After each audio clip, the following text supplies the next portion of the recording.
मंडळी, आजपर्यंत पृथ्वीवर जेवढे एकूण भूकंप झाले नसतील त्याच्यापेक्षा जास्त भूकंप गेल्या काही वर्षात महाराष्ट्राच्या राजकारणात होत आहेत.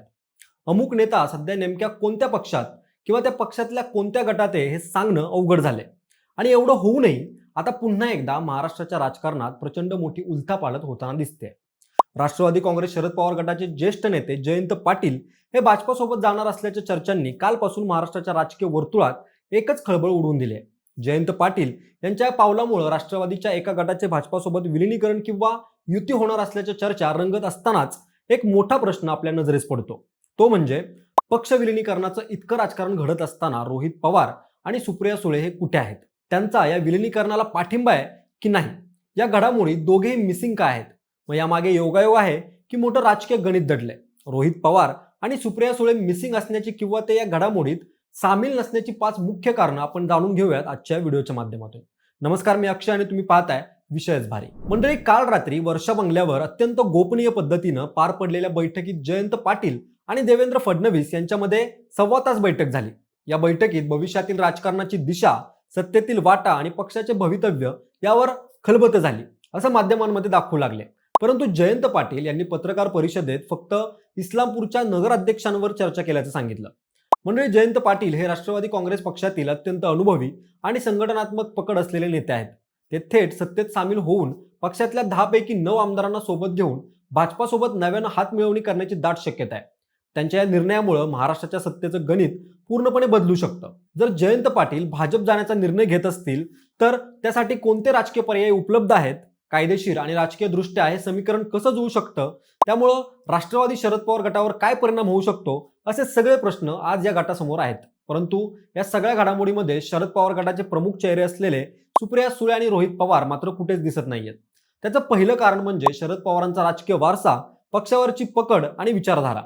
म्हणजे राष्ट्रवादी काँग्रेसमध्ये शरद पवार हे फक्त संस्थापक नाहीयेत, तर पक्षाची विचारधारा आणि ओळख सुद्धा आहेत. सुप्रिया सुळे आणि रोहित पवार या दोघांची प्रतिमा ही शरद पवारांच्या राजकीय वारशाशी जोडलेली आहे. सुप्रिया सुळे आणि रोहित पवार हे दोघेही थेट पवार कुटुंबाचं प्रतिनिधित्व करतात. शरद पवारांची आजवरची राजकीय विचारधारा ही भाजपा विरोधी राहिलेली आहे. त्यामुळं भाजपासोबतच्या विलिनीकरणात ते पुढे येणं त्यांच्या राजकीय प्रतिमेला धक्का देऊ शकतं. त्यामुळं जर हे दोघेही भाजपासोबतच्या विलिनीकरणात किंवा सत्तेत सामील झाले तर शरद पवारांचा विचारधारेचा वारसा संपल्याचं चित्र निर्माण होऊ शकतं. पक्षावरची आणि कार्यकर्त्यांवरची पकड मजबूत ठेवण्यासाठी या दोन्ही नेत्यांनी मूळ विचारधारेसोबत ठाम राहणं गरजेचं आहे. निदान जनसामान्यात तसा मेसेज जाऊ नये म्हणून तरी हे दोघे सध्या या घडामोडीतून लांब असल्याचं चित्र आपल्याला दिसतंय. त्यासोबत नुकत्याच सुप्रिया सुळे यांच्या पार पडलेल्या पत्रकार परिषदेत त्यांनी मतदार पुनर्रचनेवर पक्षाची ठोस भूमिका सांगितली. परंतु विलिनीकरणाबाबत त्यांनी बोलणं टाळल्याचं दिसून आलं. त्यानंतर त्यांचं या चर्चेत सहभागी नसण्याचं दुसरं कारण म्हणजे पक्षांतर्गत स्पर्धा. म्हणजे अजित पवार यांच्या भाजपासोबत जाण्यानंतर राष्ट्रवादी पक्षात मोठी फूट पडली होती. त्यानंतर मूळ पक्ष कोणाचा आणि खरा वारसदार कोण यावरून अजित पवार गट आणि शरद पवार गट यांच्यात तीव्र स्पर्धा सुरू झालेली. अशा परिस्थितीमध्ये सुप्रिया सुळे किंवा रोहित पवार यांनी भाजपासोबत जाणं म्हणजे शरद पवारांचं नेतृत्व सोडून सुनेत्रा पवार यांच्या नेतृत्वात काम करणं हे समीकरण समोर येऊ शकतं. म्हणूनच या स्पर्धेत स्वतःचं स्वतंत्र अस्तित्व टिकवण्यासाठी ते या घडामोडींपासून दूर आहेत असं वाटतंय. त्यानंतर तिसरं कारण म्हणजे की रोहित पवार हेच भविष्यातील नेतृत्व आहे, हे नरेटिव्ह. म्हणजे रोहित पवार यांच्याकडे पक्षाचं भविष्यातलं मोठं नेतृत्व म्हणून पाहिलं जात आहे.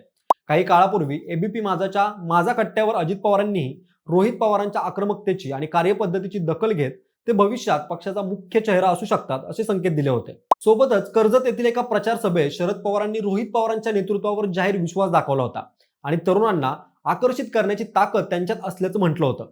त्यामुळं आपलं भविष्यकालीन नेतृत्व डागाळू नये म्हणून रोहित पवार भाजपासोबत जाण्याचा विचारही करू शकत नाहीत आणि त्यांनी त्यांची तशी भूमिका अनेकदा बोलूनही दाखवली. त्यानंतर चौथं कारण असं आहे की राज्यातील मतदार आणि मतदान बांधणी. मंडळी, शरद पवार गटाची मुख्य ताकद ही धर्मनिरपेक्ष म्हणजेच सेक्युलर मतदान आहे. जर पक्षाचा मुख्य तरुण चेहरा रोहित पवार आणि केंद्रातील चेहरा सुप्रिया सुळे भाजपासोबत गेले तर या धर्मनिरपेक्ष मतांमध्ये मोठी फूट पडेल आणि मतं डिवाइड होऊ शकतात. भविष्यातील मतं सुरक्षित ठेवण्यासाठी आणि मतदारांचा विश्वास गमावू नये म्हणून हे दोन्ही नेते सध्या सावध भूमिका घेत बाजूला असल्याचा अंदाज आहे.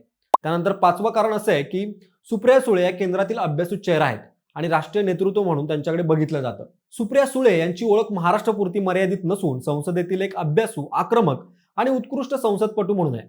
त्यांना राष्ट्रीय पातळीवर केंद्रातला अभ्यासू चेहरा मानलं जातं. त्यामुळं त्यांनी राज्याच्या अशा जोडतडीच्या राजकारणात पडण्याऐवजी केंद्रातच पक्षाचं नेतृत्व करावं आणि राष्ट्रीय पातळीवर विरोधकांची आघाडी मजबूत ठेवावी अशी पक्षाची रणनीती आहे. त्यामुळं थोडक्यात सांगायचं तर जयंत पाटील कदाचित सत्तेच्या समीकरणांसाठी भाजपासोबत जाण्याचा निर्णय घेतीलही, परंतु पवार कुटुंबांचे थेट वारसदार असलेले सुप्रिया सुळे आणि रोहित पवार हे शरद पवारांची विचारधारा, पक्षाचे भविष्य आणि स्वतःची राजकीय प्रतिमा जपण्यासाठी या संपूर्ण विलिनीकरणाच्या प्रक्रियेतून पूर्णपणे मिसिंग असल्याचं दिसतंय.